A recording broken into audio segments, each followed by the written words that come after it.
because you're all smiling, and that's good.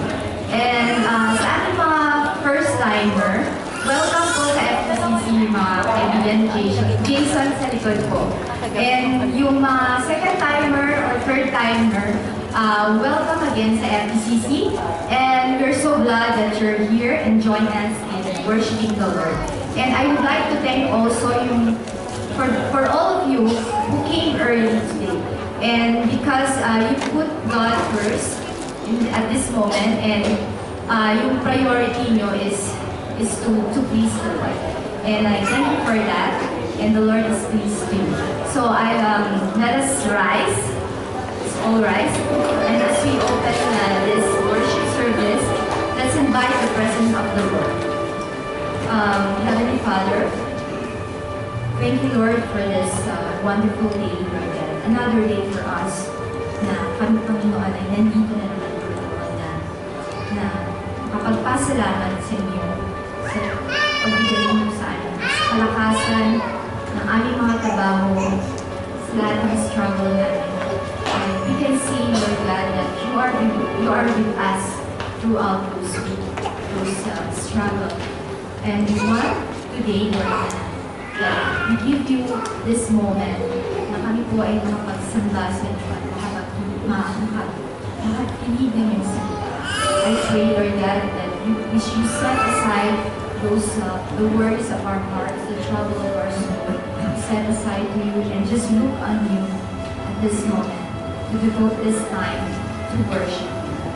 And now, Panginoon, we purify our hearts so we can worship you, Lord God. You can worship you genuinely, Lord God. We ask this in the mighty name of Jesus. Amen. So come on, church. Let's give God the highest praise that He deserves today. Let's sing His love. Your love is beautiful. So let us lift our hands. You can dance before the throne without alliteration, without inhibition. Let's lift our whole praise to God.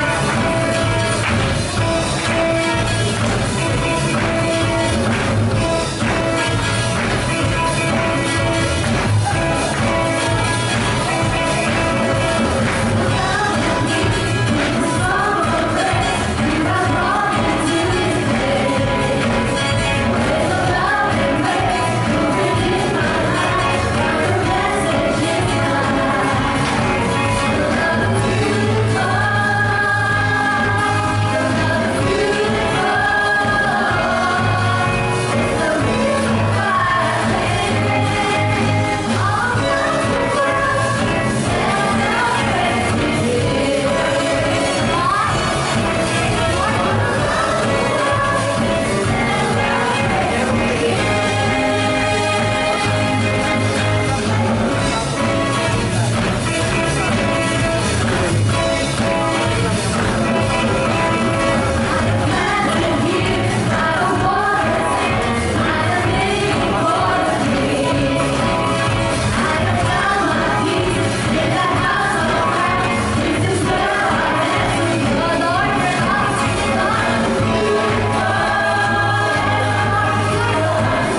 not be compared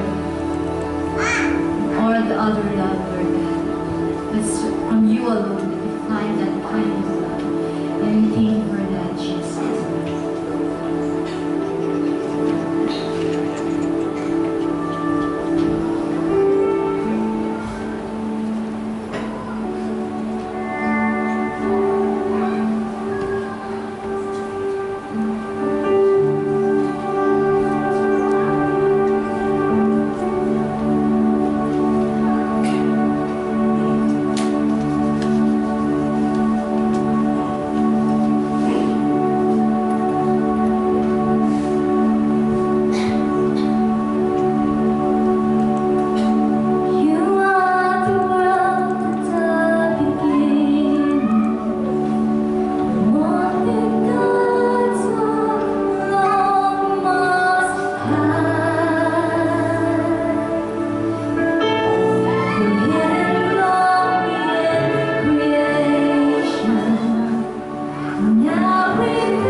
Magandang hapon po tayo lahat. Again, salamat sa hapon na ito at tayo hindi nagkikita. Salamat din sa time na binigay niyo para sa worship service sa hapon na ito.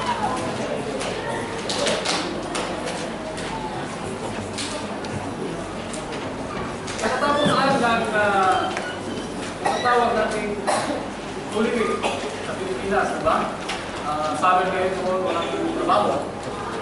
Pero dito, wala tayong bakasyon. Kasi nasa ibang bansa tayo.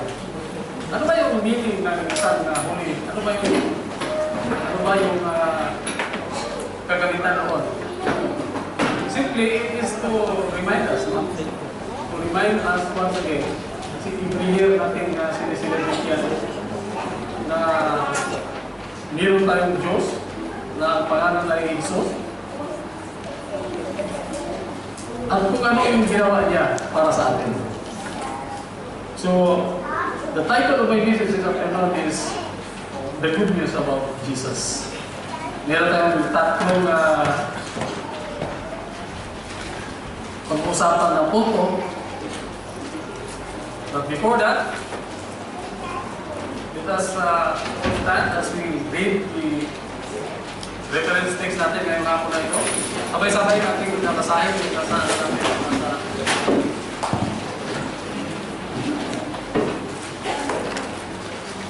The resurrection of Christ.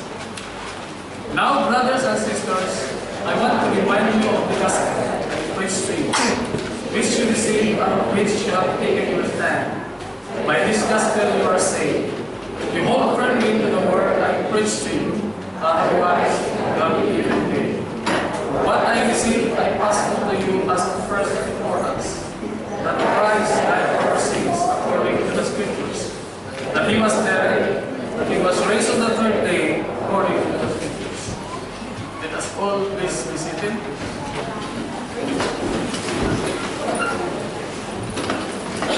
Since ang ating title ng ating design ng hapon na ito ay Good News About Jesus, meron natin isang video about good news and bad news.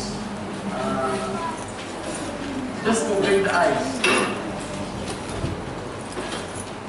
Meron isang doktor, specialista ng doktor na nag-treat siya ng isang may Alzheimer's disease. Sakit sa makalimutan, right? So, sabi ng doktor sa kanyang pasyente,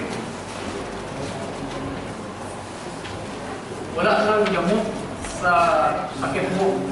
Pinag nakutukot na ako dyan. Hindi na kita magawa para ka ng pag-asa. Yun ang bad news, sabi niya, yan ang bad news. Dok, sabi mo may bad news sa good news. Ano yung good news?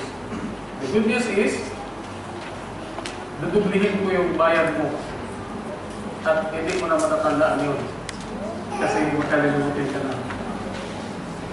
And hoping this afternoon, as I bring to you the message of the Lord, hindi tayo magka-Alzheimer's.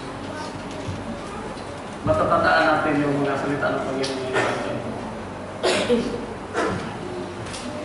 But first, let us bow down our heads as we pray to the Lord. Let us ask the presence of the Lord this afternoon. Lord, we thank you for this wonderful afternoon, Lord, that we are here together. And we thank you for your presence, Lord, from the start that we start this worship service and dito pa sa aming kalagitnaan. Nagkinig sa aming mga kantahan, Panginoon. Thank you, Lord, na patuloy mo kami samahan ngayong hapon na ito. Being the midst of us, you are our teacher, our listener, Panginoon, ngayong hapon na ito. Teach us in your word. Mangusap ka po sana sa bawat isa sa amin ngayong hapon na ito. Thank you, Lord. In Jesus' name I pray. Amen.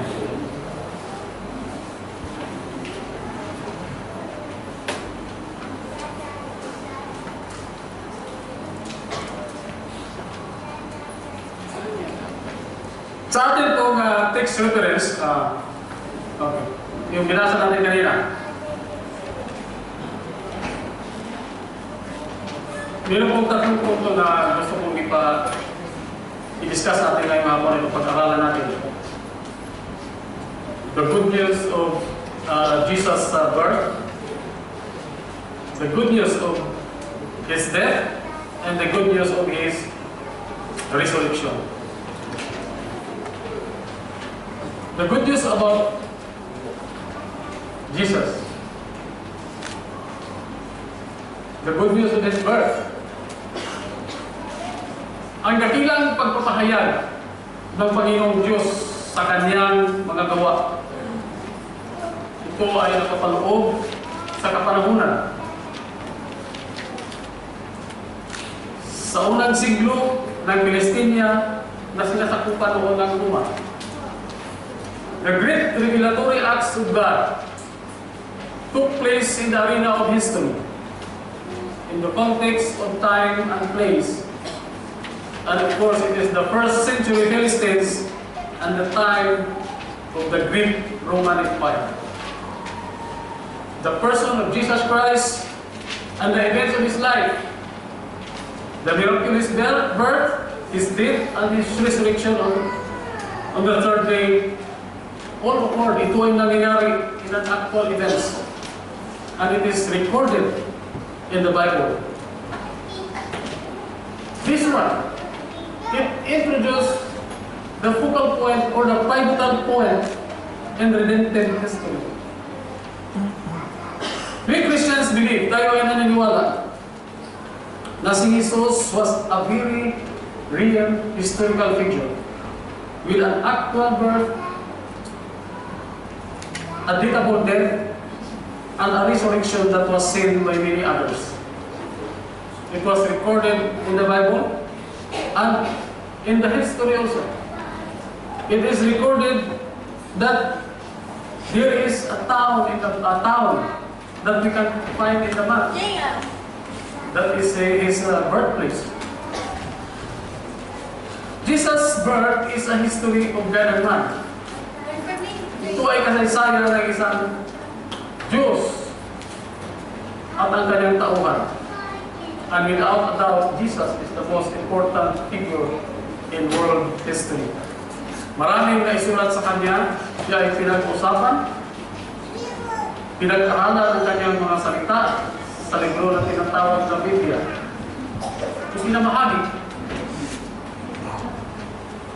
ang Kanyang salita at sinusunod ang Kanyang mga sinasabi sa Kanyang mananampalataya na tinatawag natin ay Kristiyano.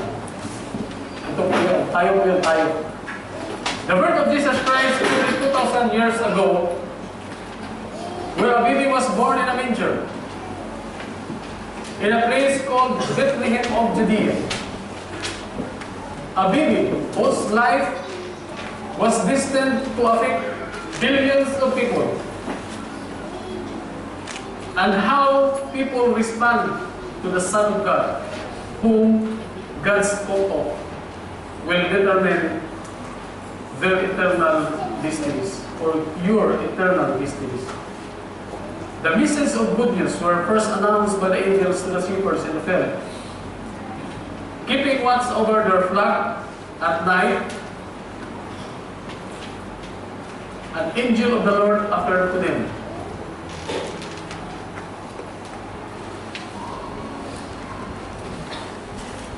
They were terrified. Natatakot sila. And angel said to them, "Do not be afraid. I will bring you good news that will cause great joy for all the people. Today, in the town of David, a Savior has been born to you. You will find a baby wrapped in cloth and lying in a manger." Suddenly, a great company of heavenly hosts appeared with the angel, praising God and saying, "Glory to God in the highest heavens, and on earth peace to those on whom His favor rests."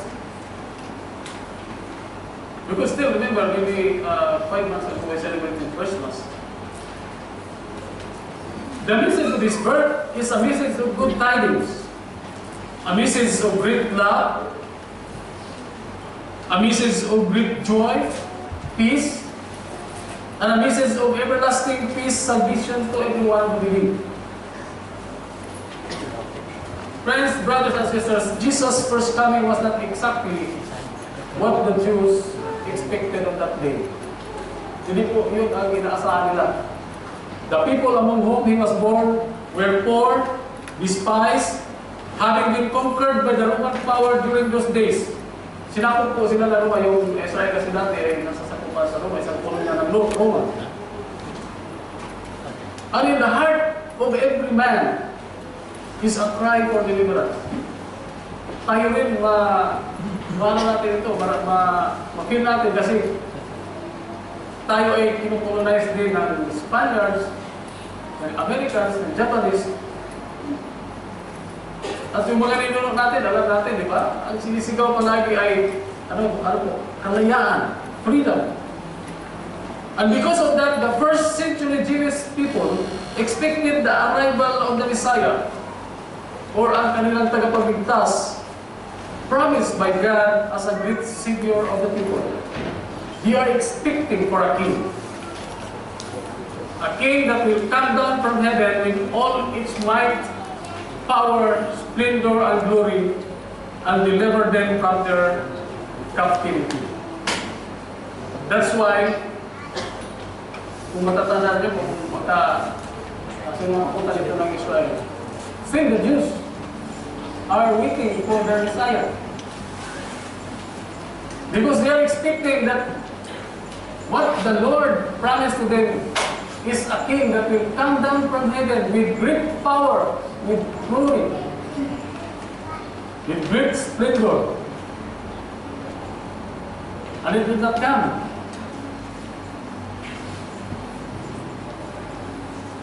Christ is a Greek word, the title meaning anointed, or one set apart by God for a special purpose. Christ is equivalent to the Hebrew word Messiah, based on the words of ancient prophets. But instead of coming in a kingly manner, He was born in the most humble circumstances imaginable. Hindi siya dumating gaya ng inasahan ng mga Hudyo. He did not come that way the first time, because God's plan for Him is to come as a suffering servant. God's plan was for Him to provide the perfect sacrifice by willingly offering Himself on the cross of Calvary. The good news of Jesus' death.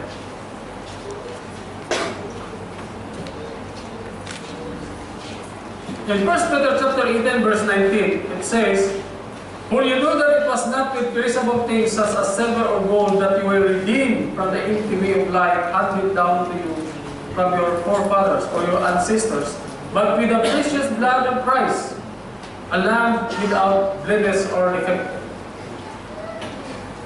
Underline the word redeemed. We are redeemed.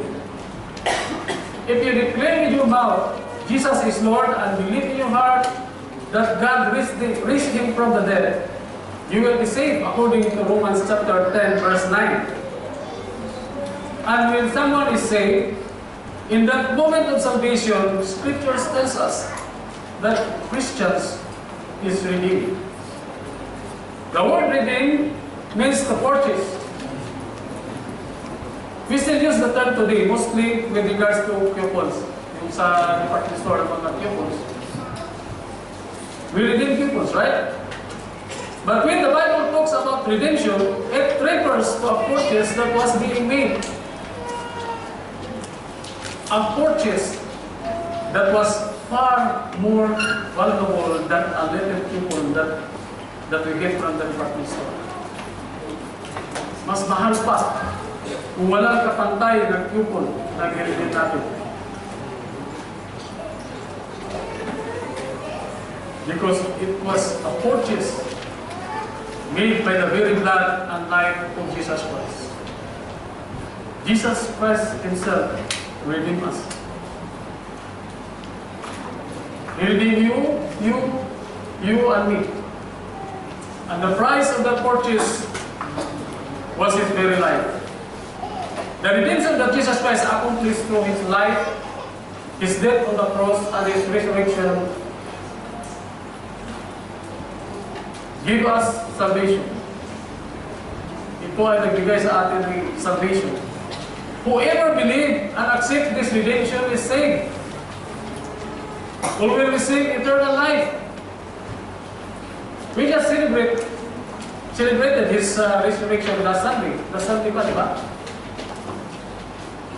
But earlier from that, it reminded us of a gruesome, painful sacrifice that Jesus Christ in the cross, that Jesus suffered in the cross of Calvary.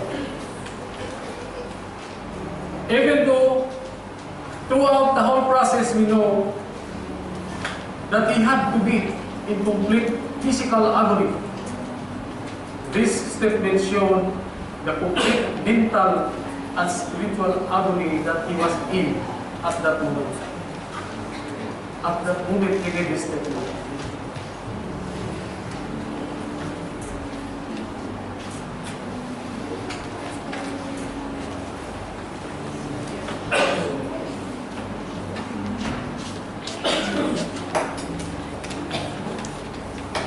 About 3 o'clock in the afternoon, Jesus cried in a loud voice, Eli, Eli, lema sabachthani, which means, my God, why have you forsaken me? In Matthew chapter 27, verse 46. How we imagine what Christ thinking when those things happen to Him? Walang iba po ang laman ng kanyang puso at isipan. Ngunit tayo. But I do believe that that moment, that sins of the world were cast upon Him in that time, that He who had no sin became sin. It brought sin separation from His Father. Because sin separates us from God. Panandalian kang iniwan o pinalikuran ng kanyang Ama.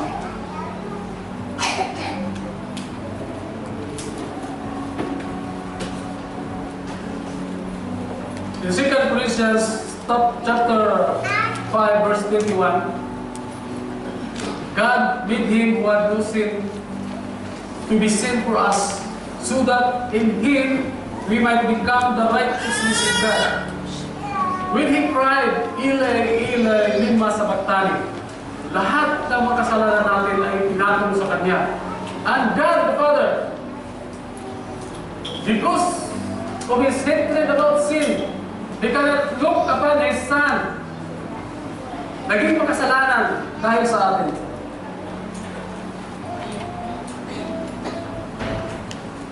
Regarding Jesus made to be sin. Jesus was always without sin actually. But He was made to be sin for us judicially. That is, by His death on the cross, He paid the penalty for our sin and thereby canceled the debt of sin against us. Tayo na dapat ang may pagkukulit. So while Jesus never committed a sin personally, He was made to be sin for us substitutionally. Natanda ninyo yung Old Testament concept of substitution? The sacrificial victim, yung lamb or goat, had to be perfect, to be without defect pag nag-aalay sila o nag-offering sila. And Jesus is the perfect example. Jesus is without sin, a perfect Lamb of God. He's one and only Son. At dahil sa dakilang pagmamahal sa atin ang ating Panginoon Diyos. Because God loved us so much. God loved you and me. He demonstrated His love towards us by giving us His one and only Son. Palagi natin narinig, John 3:16. John chapter 3 verse 16. For God to love the world that He gave His only begotten Son, that whosoever believeth in Him should not perish but have everlasting life. We should commit that verse to memory. In fact, Isaiah told the people in Isaiah chapter 59, Isaiah 59, chapter 59, verse 2.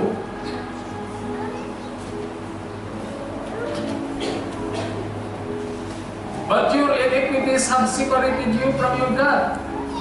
Your sins have hidden His face from you. His Father had hidden His face from Him as He took on the sin of the world. And it was an agonizing feeling for the one who lived in total intimacy with His Father, depending on Him each step. How many times did Jesus pray to His Father to seek the strength He needed? Before that, before the crucifixion, in the Garden of Gethsemane, he withdrew to pray. He talked to His Father. As painful as the physical cruelty of the cross was, I believe the pain of isolation from His Father during that time hurt Him the most, more than any nail piercing in His spirit. But I don't believe the pain stopped with Christ.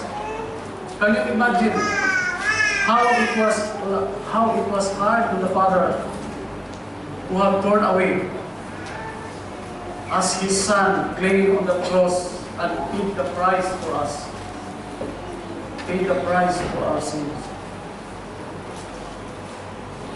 As this statement speaks of the isolation and loneliness that Christ was experiencing, brothers and sisters, I just want to remind you of the reasons why Christ was separated from His Father. Sapagkat ang sabi nila, ang gamot daw sa taong nakalimot